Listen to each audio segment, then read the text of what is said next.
Najed, my name is Matahi Tutavae. Part of my family is from this valley. I'm a journalist, recently a freelancer, video creator, but also a storyteller. And on top of that, I'm also a member of Haururu organization who takes care of the place we are here today. We've had a fabulous tour for the past sort of 3-4 hours where we've come to the inland part of Tahiti, and it's quite a magical place, isn't it? What's the importance of this particular place where we are now? It is, it's quite a magical place like you say, and what's more is that this place was uninhabited for more than 100 years. So we're standing in Wharehape right now. Wharehape means the house of the caterpillar, and this is where we welcome people, families, school children, anybody really, tourists, to spend a few days and nights away from town, away from the struggles of the coastline and the city, and immerse themselves in this valley, in our culture, in our language. As soon as you step here inside this caldera, you feel the peace, and then I think it's really important to come back to the basics and appreciate it. So when people come here, if groups of school children come here, they learn more about the language, as well as the customs. Especially for the children or the teenager, we basically show them, we don't teach them so much, but we show them who they are and their heritage and how strong it still is, even after 250 years of colonization. And then it's something they should be proud of it. How strong is the movement, and how much in danger do you feel the culture is here? I feel strongly that we've lost a lot, and if we don't do anything right now, we will lose more. But I think also that our language is not dead yet. Even after 250 years, we're still here, we're still very much alive, and our culture, our language, and ourselves, our kids, are here, and they represent different cultures, not just one culture. We also represent that part of us that is European.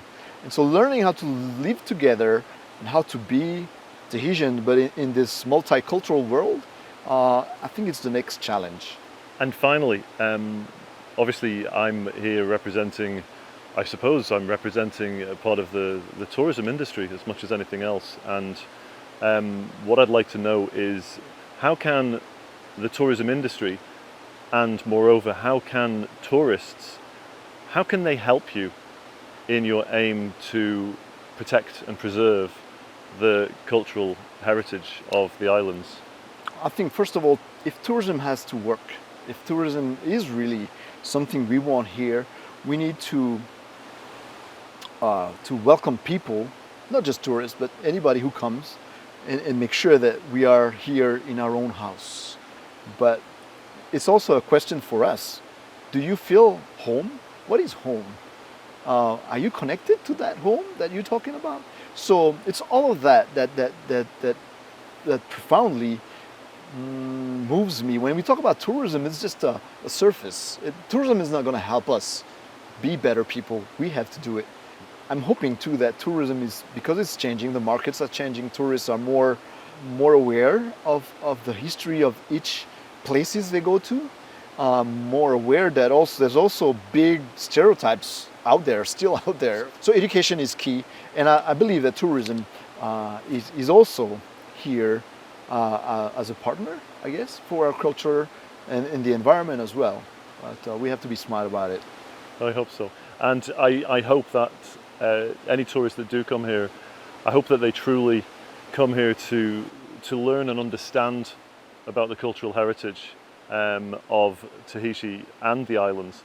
And I hope that they return as ambassadors for that cultural heritage when they get back. And I know that I certainly will be an ambassador for Tahiti and the islands when I go back and spread that message. Yeah, Maruru. We're feeding them our history, our language, our everything we've got, and it's fun. It's not just like a big history class or lesson when you come here, but it's also because we are true. We try to be true to ourselves, so we can deliver the truth, and we don't see tourists as people who just come and spend the money, and then we can tell them anything pretty much we want to hear or we want them to hear, and that's it. And in that sense, we need to be true to ourselves first. Yeah. Brilliant. Mahuru, thank you so much. Haururu.